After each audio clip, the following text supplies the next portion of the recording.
Ja, hi Leute! Heute haben wir eine kleine Hirschkäferart auf unserem Präpariertisch.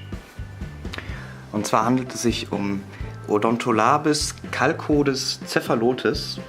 Und da ist wieder ein schwieriger Fall, denn einige sind der Meinung, dass Calcodes eine Untergattung von Odontolabis ist. Andere wiederum sind der Meinung, dass es eine eigenständige Gattung ist.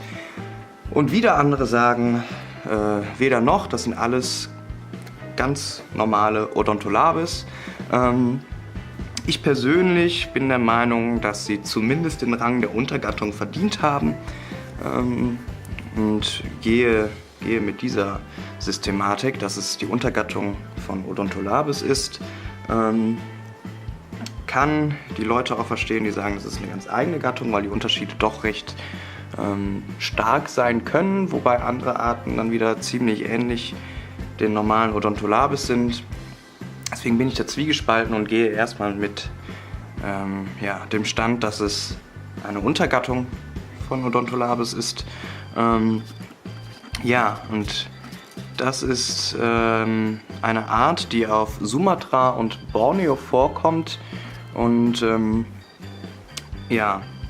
ziemlich ähnlich zu Odontolabis striata ist, beziehungsweise da auch Calcodes striata. Die sind von der Färbung her komplett identisch, allerdings unterscheiden sich Cephalotes und striata dadurch, dass Cephalotes bei Major-Exemplaren halt diese vorstehende Stirn haben. Das sieht man von hier auch ganz gut.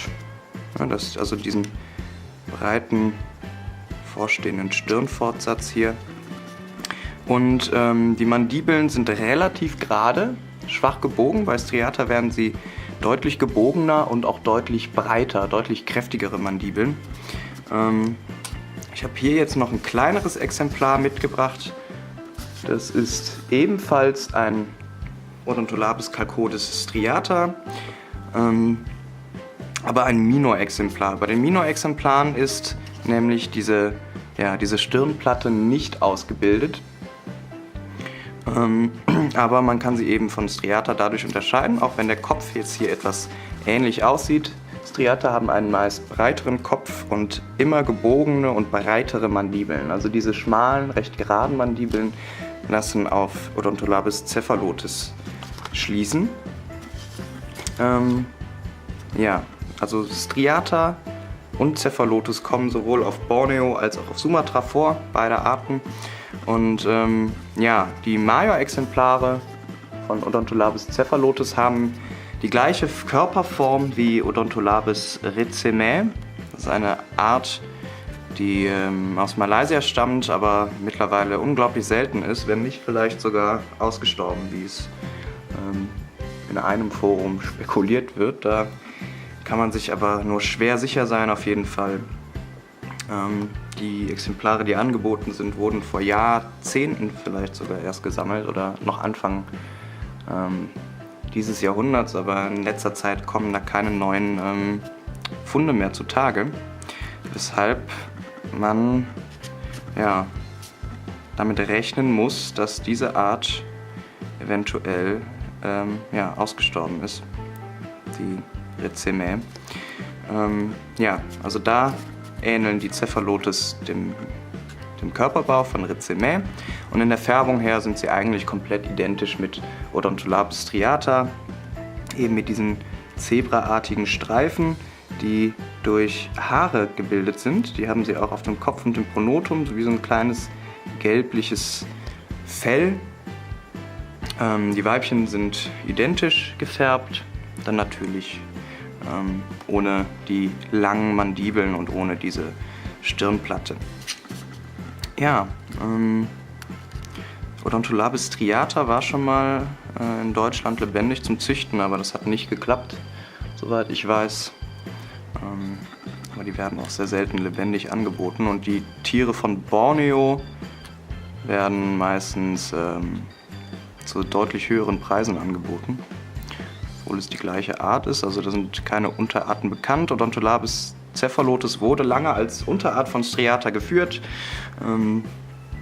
aber da bin ich auch der Meinung, dass es sich um verschiedene Arten handelt, dass ja, bei den Major-Exemplaren doch sehr deutliche Unterschiede gibt, vor allem in Kopf- und Mandibelform. Bei Minor-Exemplaren muss man dann nur über die Mandibeln gehen. Da bin ich konform mit, dass es keine Unterart von Striata ist, sondern eine eigene Art, eine eigenständige Art. Ja, dieses Männchen hier wurde im Juni 2013 in Bengkulu auf Sumatra gesammelt und hat 41 mm. Das andere kleine Männchen, was ich euch eben gezeigt habe, hat 32 mm. Maximalgröße wird, schätze ich mal, bei 50 mm liegen. Aber so ab 40 mm ja, hat man eigentlich eine Standardgröße erwischt, sag ich mal. Größer ist dann deutlich seltener. Okay, ja, das ist alles, was ich jetzt sagen kann. Und dann fangen wir einfach mal an.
Ja, das ging eigentlich recht schnell. Das ist immer das Schöne bei kleinen Arten, dass die meistens recht schnell gehen, solange sie nicht zu klein sind. Und ihr seht, dass der krass glänzt, deswegen habt ihr immer diese Spiegelung im Kamerabild. Und ja, dann werden wir den jetzt ein paar Tage trocknen lassen und dann sehen wir uns beim Abnadeln wieder. Okay. Der Käfer hatte jetzt seine Zeit zum Trocknen und wir können abnadeln. Und ja, dann kann er in den Kasten zu seinem Artgenossen, beziehungsweise die habe ich jetzt auch noch hier mitgebracht, damit ich ihn nochmal daneben stecken kann. Ja. Das Komische bei dem war, der war auch schon, bevor ich ihn in die Weichbox gelegt habe, ziemlich beweglich. Ich weiß nicht, ob der überhaupt ja, in Position bleiben kann, weil anscheinend sind die Gelenke da schon irgendwie ja, nicht mehr so ganz intakt. Deswegen ließ er sich auch vor dem Aufweichen schon recht gut bewegen, also die Beine zumindest, aber bisher sieht es eigentlich ganz okay aus.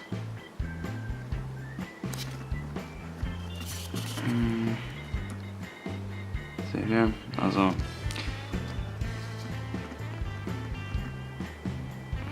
ja, ist aber in Ordnung geworden, würde ich sagen. Das Bein vielleicht noch ein bisschen so. aber den kann man ja anscheinend korrigieren, wie man möchte.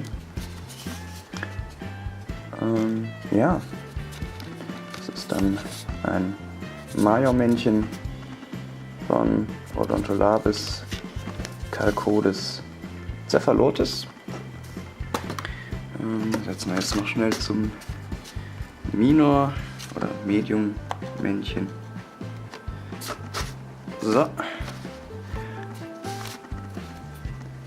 Und ja, dann habe ich auch da die Größenvariationen von dieser Art in meiner Sammlung abgedeckt.